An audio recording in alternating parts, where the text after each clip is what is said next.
Stories 24। सोना और मोना देवरानी जेठानी थी। दोनों हमेशा एक दूसरे से लड़ती रहती थी। तेरी हिम्मत कैसे हुई मेरे बर्तनों को हाथ लगाने की? ये मेरा भी घर है। लेकिन ये बर्तन मैं अपने मायके से लाई थी। तुम खाने के साथ बर्तन भी खाती हो क्या? मैं तेरा हाथ तोड़ दूंगी अगर फिर से मेरे बर्तनों को छुआ तो। तभी उमा वहाँ आ जाती है। अरे बंद करो ये झगड़ा। तुम दोनों शायद भूल गई हो मैं भी अभी जिंदा हूँ। जब तक मैं जिंदा हूँ तब तक ये घर मेरा है। मैं इस करमजली के साथ नहीं रह सकती। मुझे भी कोई शौक नहीं है तुम्हारे साथ रहने का। आप हमें हमारी जायदाद में हिस्सा दे दीजिए, हम लोग यहाँ से चले जाएंगे। कोई यहाँ से कहीं नहीं जाएगा। ये प्रॉपर्टी तुम्हारे ससुर जी ने खड़ी की है। मैं चाहती हूँ ये प्रॉपर्टी उसे ही मिले जो इसकी अच्छे से देखभाल कर सके। सोना और मोना प्रॉपर्टी के लालच में उमा का अच्छे से देखभाल करती थी। दिन रात उनकी सेवा करती रहती थी और दोनों खुद को ज्यादा जिम्मेदार दिखाने की कोशिश करती थी। लेकिन उमा को ये चिंता खाए जा रही थी कि उसके जाने के बाद अगर दोनों बहुएं ऐसे ही लड़ती रहीं, तो तीसरा उसका फायदा उठाकर प्रॉपर्टी बेच देगा। इसलिए एक दिन उमा सोना और मोना को अपने कमरे में बुलाती हैं।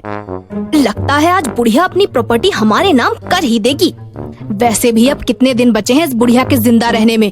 उमा दोनों के हाथ में एक खाली झोला दे देती है और बोलती है, जैसा कि तुम दोनों को पता है मेरी उम्र हो चली है।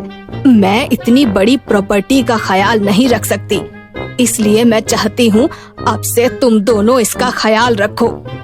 हाँ माँ जी, आप बिल्कुल चिंता नहीं कीजिए, हम इस प्रॉपर्टी का अच्छे से ध्यान रखेंगे। आप इस प्रॉपर्टी की जिम्मेदारी हम पर छोड़कर 4 धाम की यात्रा पर चले जाइए। 4 धाम की यात्रा करने से जीवन के सारे पाप मिट जाते हैं। मुझे पता है तुम दोनों मेरे भले की नहीं खुद के भले की सोच रही हो।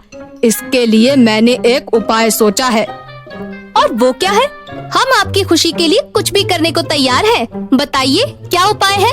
हाँ बिल्कुल। यहाँ से 100 किलोमीटर दूर एक गांव है। वहाँ एक मंदिर है। मैंने कई साल पहले मन्नत मांगी थी कि उस मंदिर में पैदल जाकर पूजा करूंगी। लेकिन अब तो मेरी उम्र हो चुकी है। इसलिए मैं चाहती हूँ तुम दोनों में से जो भी पहले मेरी मन्नत को पूरा करेगा, मैं उसके नाम सारी प्रॉपर्टी कर दूंगी। सोना और मोना इस शर्त पर राजी हो जाती हैं। उमा जानती थी ये इतना आसान नहीं है, क्योंकि उस गांव में जाने के लिए एक घने जंगल को पार करना पड़ता है और जो व्यक्ति निस्वार्थ भाव से उस रास्ते पर जाएगा वो सफल होगा। सोना और मोना जेवर और प्रॉपर्टी के लालच में उस गांव को ढूंढने निकल पड़ती हैं। ना जाने कितना दूर है वो गांव। मम्मी जी को क्या जरूरत थी मन्नत मांगने की? मम्मी जी बिना किसी मकसद के कोई काम नहीं करती हैं। इसके पीछे भी कोई ना कोई राज जरूर होगा। सोना और मोना चलती जाती हैं और वो एक जंगल में पहुंचती हैं। बाप रे, कितना घना जंगल है। कहीं मम्मी जी की ये कोई चाल तो नहीं है? इस जंगल में कोई भी जंगली जानवर हमें अपना नाश्ता बना सकता है। लेकिन उस गांव तक जाने का यही एक रास्ता है। चलो आगे बढ़ते हैं। सोना और मोना चलती जाती हैं और दोनों जंगल के बीचों बीच पहुंचती हैं। उसके बाद एक विशाल नदी शुरू हो जाती है, जहाँ पर उन्हें 2 नाव दिखती हैं। यहाँ तो रास्ता खत्म हो गया। मुझे लगता है हमें ये नदी पार करके उस गांव तक जाना होगा। और यहाँ तो कोई इंसान भी नहीं है जिससे कोई रास्ता पूछा जा सके। मुझे डर लग रहा है, हमें वापस जाना चाहिए। ये जंगल भी बहुत घना है। अगर हम इसमें गुम गए तो बाहर निकलने का कोई रास्ता नहीं मिलेगा। दोनों बात कर ही रही होती हैं कि तभी नदी किनारे एक विशाल पेड़ एक जादूगरनी बन जाता है। दोनों जादूगरनी को देखकर डर जाती हैं और वहाँ से भागने लगती हैं। छम छम, मेरा नाम है रंपम। यहाँ से कोई नहीं बचकर जा सकता है हमदम। कौन हो तुम? और हमारे रास्ते में क्यों खड़ी हो? हमें जंगल के बाद जो मंदिर है वहाँ मन्नत पूरी करने जाना है। यहाँ से हट जाओ।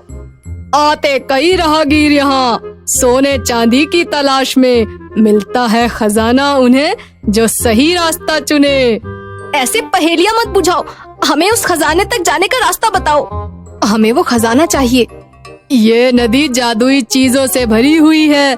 खजाने के लालच में आते हैं इंसान, यहाँ मिलता है खजाना उसे जो सच्चाई और अच्छाई का रास्ता चुने। सोना और मोना सोच में पड़ जाती हैं। आगे का रास्ता तुम्हारी परीक्षा लेगा। जो परीक्षा में पास हो गया उसे खजाना मिलेगा। अच्छा, तो इसलिए मम्मी जी हमें यहाँ भेज रही थी। हमें वो खजाना लेना है। ये खजाना मेरा होगा। लेकिन तुम दोनों एक बात का ध्यान रखना, उस खजाने तक पहुँचने के लिए तुम्हें कई परीक्षाएं देनी पड़ेंगी। जो उस परीक्षा में सफल रहेगा उसे ही वो खजाना मिलेगा। सोना और मोना एक एक नाव में बैठकर अपने रास्ते पर निकल जाती हैं। सबसे पहले रास्ते में उन्हें एक बूढ़ा कछुआ मिलता है जो कि एक मछुआरे के जाल में फंसा हुआ था। मेरी मदद करो, ये मछुआरा मुझे मारकर बाजार में बेच देगा। वैसे भी अब तुम्हारी उम्र हो चुकी है, तुम अब इस दुनिया में रहकर क्या करोगे? अच्छा है भला हो उस मछुआरे का जो इस धरती से एक बूढ़े कछुए का बोझ कम कर रहा है, और तुम्हें बचाने के चक्कर में कहीं ये करमजली उस खजाने तक न पहुंच जाए। खजाना भी हाथ से जाएगा और मम्मी जी की प्रॉपर्टी भी। इतना बोलकर मोना आगे निकल जाती है, लेकिन सोना को उस कछुए को देखकर दया आ जाती है। सोना कछुए को उस जाल से निकाल देती है। किसी की जिंदगी और मौत का फैसला करने वाले हम इंसान कोई नहीं होते हैं। वो मछुआरा दूसरे काम करके भी अपना जीवन यापन कर सकता है। तुम आजाद हो। इतना बोलकर सोना वहाँ से जाने लगती है। तब तक मोना सोना से काफी आगे निकल चुकी थी।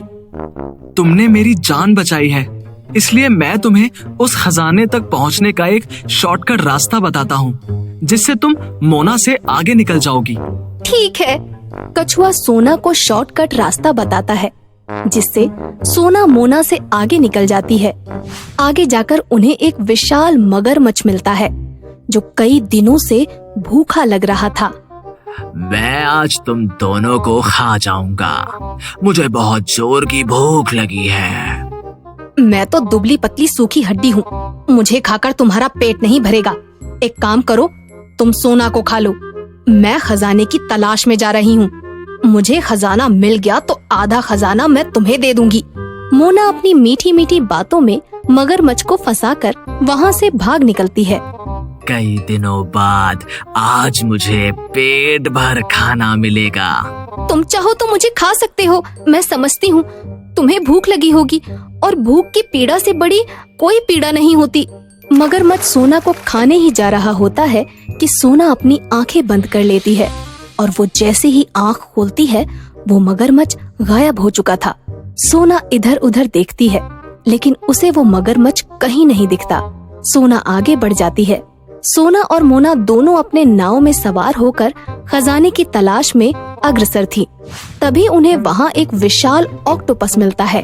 तुम दोनों यहाँ जरूर खजाने की तलाश में आई हो। हाँ हाँ, तुम्हें पता है वो खजाना कहाँ है। मुझे वो खजाना चाहिए। मैं तुम्हें उस खजाने के पास ले जा सकता हूँ, लेकिन कोई एक ही उस खजाने तक पहुँच सकता है। इतना सुनते ही मोना सोना की नाव पानी में पलट देती है, जिसकी वजह से सोना पानी में डूब जाती है और वो अकेले ही नाव लेकर आगे बढ़ जाती है। सोना को आगे खजाना मिलता है, जिसे लेकर वो खुश हो जाती है और वापस घर की ओर निकल पड़ती है। तभी वहाँ ऑक्टोपस सोना की नाव को सीधा करके सोना की जान बचाता है और उसे सोने, हीरे और जेवरातों से भरी एक खजाना की पेटी भेंट करता है। अगर ये खजाना है तो मोना कौन सा खजाना लेकर गई, और तुम ये खजाना मुझे क्यों दे रहे हो? क्योंकि तुम मेरी सारी परीक्षा में सफल हुई हो। सबसे पहले तुमने दया भावना दिखाकर उस कछुए की जान बचाई। उसके बाद साहस से अपनी जान की फिक्र किए बिना मगरमच्छ के सामने भोजन बन गई, और अभी विनम्रता से मेरी बात सुनकर तुम इस खजाने की हकदार हो। सोना खुशी खुशी वहाँ से खजाना लेकर वापस अपने घर चली जाती है।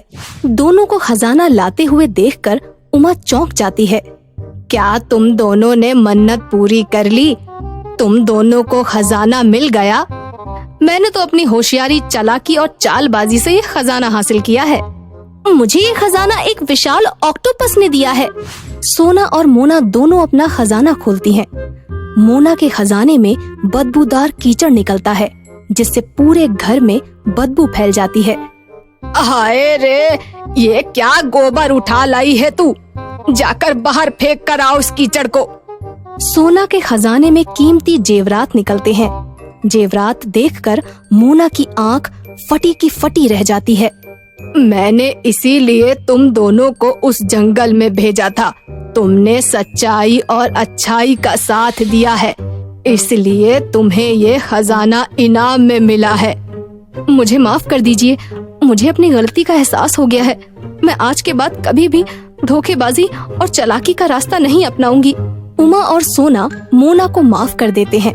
उमा अपनी सारी प्रॉपर्टी सोना के नाम कर देती है। सोना उन पैसों से गरीब अनाथ बच्चों के लिए स्कूल खुलवाती है और सारे पैसे समाज कल्याण में लगा देती है। इस काम में मोना भी सोना का साथ देती है।